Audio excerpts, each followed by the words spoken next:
意大利专业记者、国际家庭新闻的主编、寒冬网主编马克·雷斯宾第15日在寒冬网发表文章，对新鲜战略与政策研究所的报告及其后果进行评论。文章称，自2018年5月初发布以来，寒冬网一直非常谨慎和坚定地记录着中国共产党政权对维吾尔人和其他突厥人发起的种族灭绝。我们必须非常小心，因为种族灭绝这个词不能轻易使用，更不能说是一个轻率的概念了。美国华盛顿智库创新战略与政策研究所于3月8日所发布的报告中提及，各方专家对中国当局在东突厥散破坏维吾尔人的行为进行评估，认为严重违反了联合国防止及惩治灭绝种族罪公约，符合种族灭绝行为的标准。马克称，是的，在所有可能法律规范和人类理解下，这都是种族灭绝。为了避免重演历史，中国政权能否继续违反世界各国政府在第2次世界大战的恐怖之后选择尊重的黄金法则？中国政权与纳粹德国的权重可以不同吗？中国政权可以成为民主社会的伙伴吗？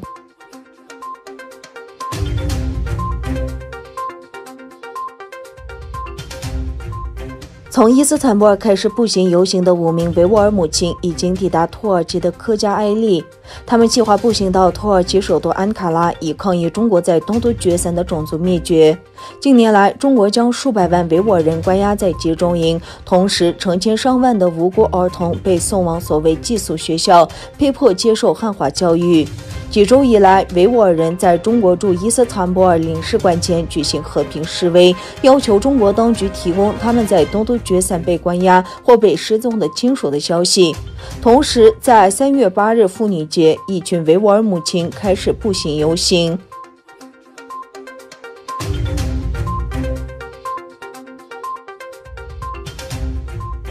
中国媒体已经开始使用社交媒体来传播中亚突厥共和国曾是中国一部分的观念。在中国社交媒体上发布的一段视频称，中亚的5个共和国，包括哈萨克斯坦、乌兹别克斯坦和吉尔吉斯斯坦，会说维吾尔语。而说维吾尔语的人在这些国家中不会受到影响，因为这5个国家在唐、元和清朝期间是中国领土的一部分。视频还说，唐代诗人李白出生在吉尔吉斯斯坦。过去有中国媒体发表题为《哈萨克斯坦为什么不返回中国大陆》的文章，揭露了中国共产党对突厥共和国的邪恶意图。在哈萨克斯坦政府召见中国驻哈萨克斯坦大使后，该文章被删除。观察人士说，自1949年占领东突厥散以来，中国已将目光投向中亚，这些国家需要对中国保持警惕。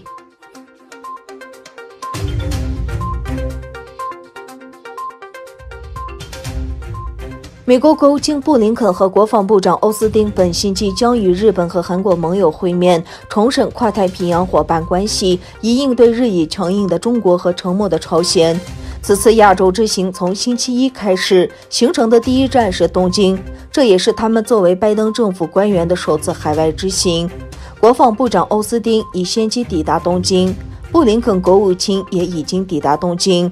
布林肯和欧斯汀于星期二同日本外相茂木敏充和防卫大臣岸信夫举行2+2会谈。2位美国官员将于星期三启程前往首尔。美国、日本、欧洲和印度领导人上周刚举行四方安全对话机制峰会。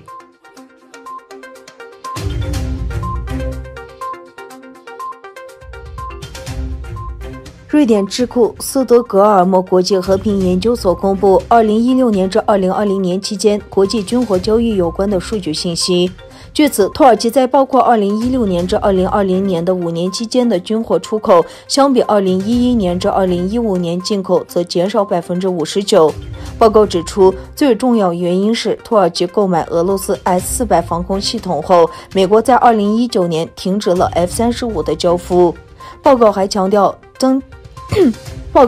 调增加产量减少了土耳其对武器进口的依赖。根据该报告，美国是过去5年中全球最大的武器出口国，其在全球武器出口中的份额增加到了37%。尽管法国和德国的出口与美国一起增加，但俄罗斯和中国的武器销售却减少了。沙特阿拉伯则是世界第1大武器购买国。